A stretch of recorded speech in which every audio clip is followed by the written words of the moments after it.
Roblin, directeur général du ministère de l'Éducation, qui se passe en présentation et de la filière de l'enseignement en Haïti. Et que moi, personnellement, je suis quelqu'un qui se réclame de la psychologie de l'école de Palo Alto en psychologie. C'est l'approche systémique, l'approche globale. Et que je disais un jour à une rencontre au ministère de la Planification, et j'avais dit que nous avons un plan stratégique de développement de l'éducation, un plan stratégique de développement du pays, et qu'on doit réhabiliter parce que ce plan-là est ambitieuse. Et nous avons dit aussi qu'il y a la stratégie nationale de réduction de la pauvreté et pour la croissance, il faut que l'État pense avec ces deux instruments-là et sans oublier un tableau d'indicateurs qui soit en rapport avec ceux de la CARICOM et ceux des objectifs de développement et durable. Et que nous autres, au niveau du ministère de l'Éducation, nous avons un plan d'éducation qui doit être en lien avec le plan stratégique de développement et du pays. Et que, j'avais dit tantôt, et que dans ce plan, il y a un axe majeur, c'est bien la question de renforcement de la gouvernance du secteur. Et tout à l'heure, on parle de gouvernance, ne pas oublier, il y a la question de finances. La question de finances, c'est extrêmement important. Et que dans ce plan, nous avons quatre grands axes, que ce soit la croissance de l'accès pour tous les niveaux d'enseignement, que ce soit le préscolaire, le fondamental, le secondaire, la formation technique professionnelle, et même l'enseignement supérieur et l'aspect non formel, comme une éducation alternative pour ceux qui avaient raté l'école. Moi, personnellement, j'avais dit qu'il y a 4 éléments extrêmement importants pour parler de la question de gouvernance et du secteur.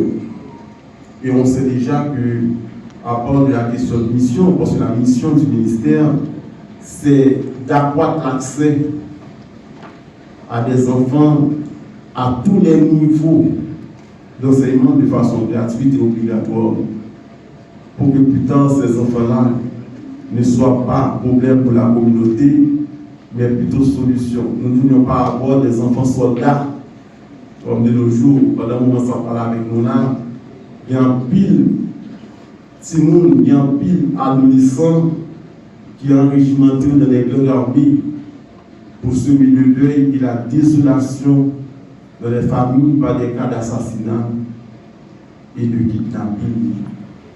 L'État nous travaille pour le faire aujourd'hui, pour atteindre l'objectif de scolarisation universelle. Et question de financement est important en pile et pour l'État. Et que dans notre plan, et que nous travaillons et sur nos axes aussi, c'est axe qualité. Non seulement nous voulons rentrer l'école, mais aussi nous voulons sortir avec des acquis de compétences, des acquis de qualité pour capable étudier et pour capable gagner la vie. Et sinon, c'est ça, les ministres de l'Éducation, au Christian Kwan, ils vont certains penchants, non seulement pour l'enseignement de base, avec le scolaire, mais aussi, ils vont penchant pour la formation professionnelle. Ils cherchent le financement et ils viennent commencer le financement pour nous que non seulement nous permettre de jouer l'enseignement de base de façon gratuite, mais aussi permettre de gagner accès à la formation professionnelle pour sortir avec un métier pour capable gagner la vie parce que c'est important pour nous-mêmes.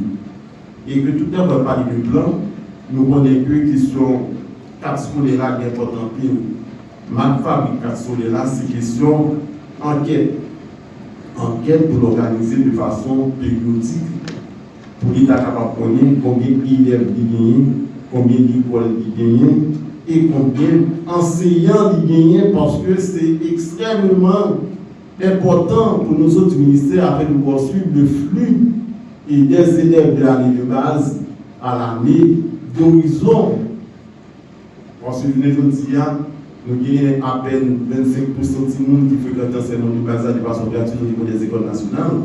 Mais nous avons pour nous, c'est d'arriver à quelques 40% à l'horizon temporel 2030 qui correspondent aux objectifs de développement durable. Et question particulière, c'est important pour nous parce que ce sont des outils de bonne gouvernance, parce que toute chose est égale par ailleurs. Si nous n'avons pas gagné une bonne gestion, une bonne administration du secteur, nous ne sommes pas capables de vivre à l'enseignement scolaire, nous ne sommes pas capables d'accroître l'accès dans la question enseignement. Quand scolaire il a tout pour nous permettre de faire enquête. Évidemment, nous avons enquête nous lancer là, non seulement pour enseignement de base, enseignement fondamental, je dirais, enseignement scolaire, mais aussi nous avons pour faire une enquête tous sur enseignement supérieur pour l'État haïtien qui a assez de données. Parce que celui qui pilote, c'est celui qui a bien modifiable et valide pour la prise de décision. Et puis, quand on est là, le résultat est alimenter le système d'information pour la gestion de l'éducation à l'ère de la révolution cybernétique, à l'ère de l'intelligence artificielle. Et nous avons besoin qu'il y ait une bonne base de données. Parce que, comme je disais tantôt, il n'y a pas de bonne gouvernance. Ma femme, bonne gouvernance, c'est une base de données fiable et valide. Et une dernière chose et sur laquelle je voulais attirer l'attention du coordinateur de l'unité d'études de programmation, et c'est que je travaille présentement sur un observatoire de codes nationaux. Parce que c'est extrêmement important pour nous gagner un observatoire de codes nationaux, pour nous connaître comment le financement international, comment tendance financement international en matière d'éducation, qui par la communauté internationale allouée pour les pays de l'Amérique latine et de la Caraïbe. Et la question du budget national, quel apport du budget alloué à l'éducation pendant 5 dernières années, à quel indicateur à suivre? Parce que si nous n'avons pas de projet d'investissement, il faut le connecter quelque part. Il faut un indicateur pour la suivre. Et combien coûte une filière pour l'État haïtien? Combien coûte un niveau d'enseignement? Par exemple, combien coûte, je prends l'exemple du fondamental, combien coûte le fondamental pour les deuxième cycle à l'État? Combien coûte un centre professionnel à l'État? Il faut nous gagner, d'accord, il faut un observatoire, de compte à suivre l'évolution des prix courants, des prix constants, des prix, je veux parler de projets d'ingénierie et des coûts récurrents. Je vais parler des coûts récurrents et c'est des projets qui démarrent, financement international, mais après les financements finis, l'État haïtien n'est pas à prendre en charge des coûts récurrents. C'est tout ça, c'est notre travail et que c'est dans ce sens et j'appuie la revue sectorielle avec des thématiques très pointues, très intéressantes, que ce soit la question de gouvernance, que ce soit la question de finances. Mesdames, Messieurs, sur ce, je déclare ouverte la séance portant sur la thématique très intéressante, à savoir gouvernance et finances. Merci beaucoup.